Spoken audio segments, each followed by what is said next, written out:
almost quit. I'm a country boy. I'm from West Virginia. I don't know nothing about this big time stuff. I never even asked to be big. I wanted to be effective, not famous. Famous is the consequences of being effective. I didn't know nothing about being famous, and I didn't like it. And so there I was, and when you first knew, everybody attacks you first and figures you out later.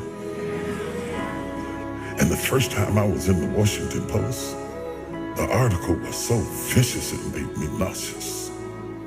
I was so shocked that you could say that stuff about somebody you didn't even know based on assumptions and a little bit of this and a little bit of that. They piece it all together and you don't get to say anything back.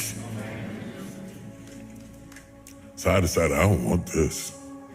I was preaching for Pastor Bishop Donnie Mears, and nobody knew it because preachers can override their feelings and function. I preached, the place was on fire, but inside I want to quit. I told God, I'm through with this. I'm not going through this. I don't need this. I don't need that. I'm a guy who likes to go get his own chicken wings. I don't have to have all of that stuff to be happy. So I thought, I'm not doing this no more. I'm not doing it. I'm not doing this. I'm not doing this because I don't need this and I didn't ask for this. I'm only doing this because of what happened in my life, of the circumstances that happened in my life. He put me on stage. I didn't ask for it. And when I saw how much it cost, I thought, you can have that right back here. You have that right back up in here. I don't need it. So I was mad inside and I was hurt. And I stayed up in the fellowship with the pastors because I didn't want to go back to my room and sulk in my own sorrows. And they said, there's a lady downstairs waiting to see you. The service was over and the fellowship was over. The pastor was starting to leave. I was trying to outwait her. I thought she'd give up and leave. And when I finally came down the steps, she was there. And she was just a willowy bit of a woman.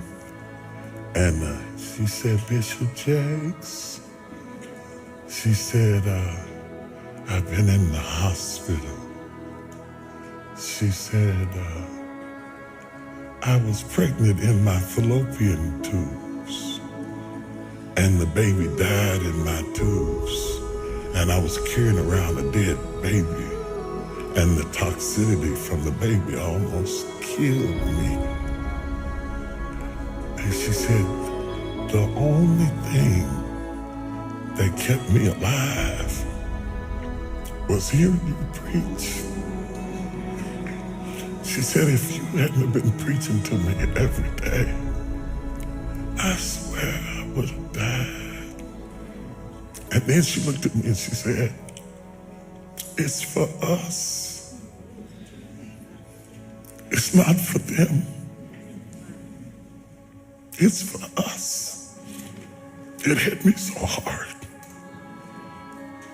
I didn't even get her name. I got in the car and cried all the way back to my room because she reminded me why I was there. Last week when I texted you, I was up in Baltimore in DC and I was doing a book signing. And this woman came up to the table to buy a sword. She said, you don't remember me, do you? I said, no. She didn't even look like the same person. She's all dressed up and gained weight. She felt like she wanted to say, She said, I met you in the bottom of Donnie Mears Church years ago, and I burst into tears.